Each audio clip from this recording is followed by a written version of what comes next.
Today we are going to take an unboxing video of our Gyptek-Access door. Now let's open it. Packed with a nice box. A bubble bag inside. This is a Gyptek-Access door and a bag of accessories for install. Let's check out what inside. 2 bags of AB glue and some expansion anchor and a backup lock. Now let's open the access door.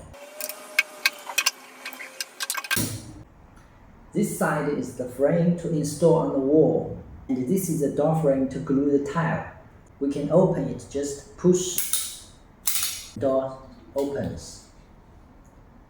The 3D adjustable hinge is very durable. This access door can be fully hidden in the wall after installation.